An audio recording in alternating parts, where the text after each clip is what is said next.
Martina i avui parlarem sobre un llibre que forma part de la literatura catalana, el qual va ser escrit el 1974 però podria ser perfectament escrit a l'actualitat. Aquest llibre és el manuscrit del Segon Origen de Manuel de Pedrolo. Manuel de Pedrolo va néixer l'1 d'abril del 1918 i va morir el 1990.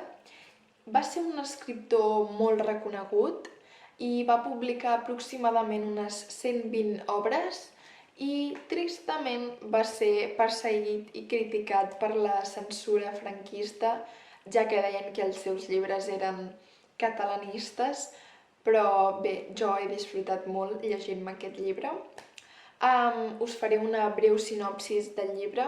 El llibre tracta de dos protagonistes, l'Alba i en Dídac, el qual de cop es troben en un atac alienígena i són els únics supervivents. I aquest llibre narra la història de l'Alba i en Dídac en la seva estança, la seva supervivència en aquesta situació tan estranya que s'hi troben. És un llibre que forma part de la ciència-ficció, concretament el gènere post-apocalíptic i el subgènere distòpic, ja que la trama està basada en escenaris on hi ha un col·lapse o concretament en aquest llibre un apocalipsis de la humanitat.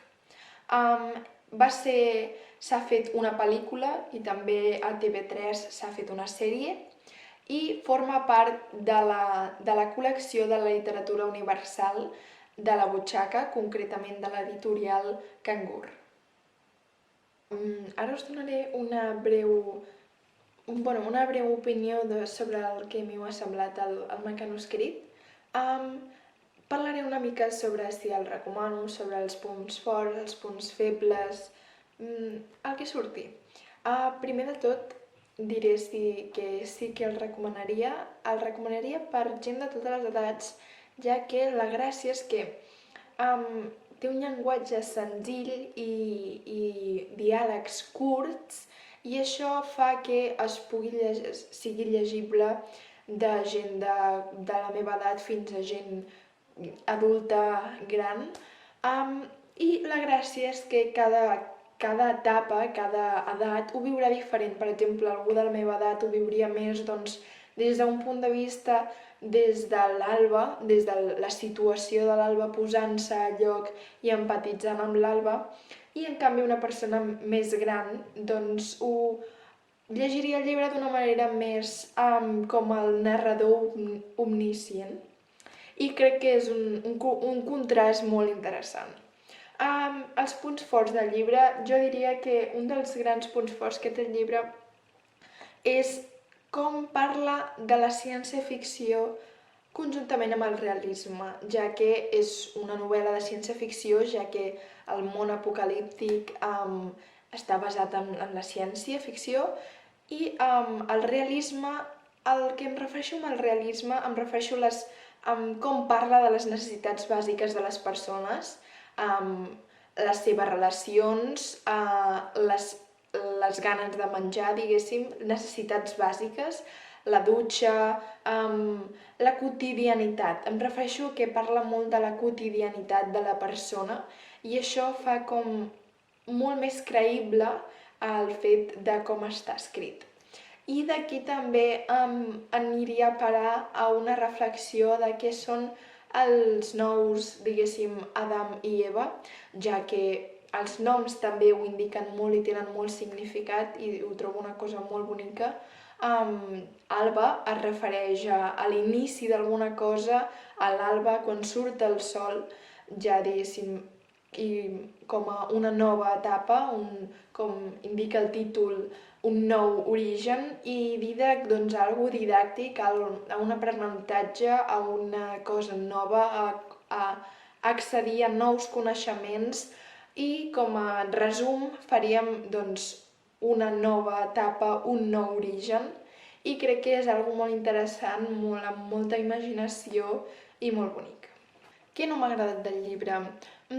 Seré honesta i no diré moltes coses que no m'hagin agradat perquè és un llibre que m'ha mantingut doncs, enganxada allà veient com cobrien les seves necessitats de supervivència, però si hagués de trobar un punt feble, jo diria que pel meu gust, falten diàlegs, ja que sóc una lectora que a mi m'agrada molt doncs, veure com es comuniquen els personatges, la manera de com ho fan, trobo que és un fet molt rellevant del personatge i fa que te l'estimis més o te l'estimis menys i per tant, com a opinió meva, hagués sigut que m'han faltat una mica de diàlegs. Parlaré sobre... primer de tot, perdó pel canvi d'escenari, però parlaré sobre uns punts reflexius que té el llibre, que són molt interessants i crec que són rellevants. Principalment parlaré sobre la igualtat, sobre com el Dídac se sent acomplexat pel simple fet de tenir un color de pell més fosc i com en el principi del llibre es pot veure com uns nois del poble el tracten malament pel simple fet de tenir un color de pell diferent. I crec que és una cosa que està molt ara a l'actualitat amb tot el que ha passat del coronavirus dels Estats Units i crec que és algo molt rellevant que encara està present i que crec que hem de millorar tothom. I jo, que no ho visc en primera persona, no tinc gran cosa a dir en aquest aspecte, però simplement que crec que Manuel de Pedro ho hagi mencionat, crec que és un gran punt que té el llibre. I per últim ja parlaré com el fet graciós de llegir aquest llibre d'aquest atac alienígena a la pandèmia que hi ha hagut. Trobo que és un fet molt graciós i m'ha fet divertir molt. I bé, fins aquí el vídeo. Espero que no s'hagi fet molt llarg i espero que us hagi agradat.